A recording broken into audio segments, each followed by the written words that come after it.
बिहार में आजादी के 7 दशक बाद भी बढ़ापुर की पाड़ा नदी पर पुल न बनने से लोग नरक की जिंदगी जीने को मजबूर हैं। जान जोखिम में डालकर नदी पार करना इन लोगों का शौक नहीं, मजबूरी है। हर वर्ष इस नदी पर पानी की तेज धारा की चपेट में आने से किसी न किसी की मृत्यु हो जाती है। आजादी के 7 दशक बाद भी कई सरकारें बदली, नेता बदले, विधायक बदले और बदल गए सांसद नहीं बदली तो इस इलाके की हालत और सूरत नहीं बदली। अब मजबूर होकर क्षेत्र के लोगों ने पुल बनवाने की मांग को लेकर धरना दिया, जिसके बाद क्षेत्रीय विधायक सुशांत के जनप्रतिनिधि ने पुल बनवाने का आश्वासन देकर धरने को समाप्त करा दिया है। दरअसल यह तस्वीर बिजनौर जिले के बढ़ापुर इलाके के छाइली गांव की है। छाइली गांव के पास से ही पाड़ा नदी बह रही है।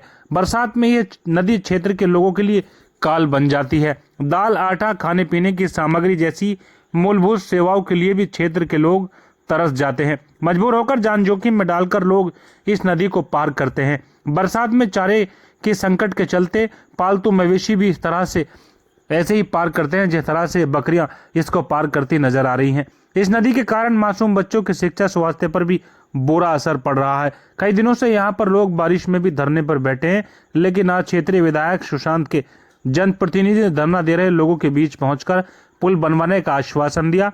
अब देखना यह होगा कि विधायक जनप्रतिनिधि द्वारा दिए गए इस आश्वासन में कितनी सच्चाई है। फिलहाल लोगों ने आश्वासन के बाद धरने को समाप्त कर दिया है। नाम आपका? राजपाल सिंह। राजपाल जी, ये बकरियां आप पानी में को निकाल रहे हो, क्या समस्या है? यो बस यही समस्या है कि पुल की समस्या ही है और कुछ समस्या नहीं है। कहाँ के रहने वाले हैं? बढ़ापुर के। क्या क्या समस्याएं आती हैं? यहाँ तो बहुत समस्या है साहब। ये धी बेटी सब पढ़ने जाती है। हम भी देखो किस टाइम आए, 2 बज गए, टाइम हो गया है भेड़ बकरी खोलने। अब अच्छा, ये जो यहाँ किसान बैठे हुए हैं, क्यों बैठे हुए हैं? ये इसीलिए धरने से बैठे हुए। क्यों? जो क्या हम इसके सहूलियत की वजह से बैठे हैं। आप जो कुछ इसके लिए हो जावे तो मतलब क्या चीज हो जाए? पुल के लिए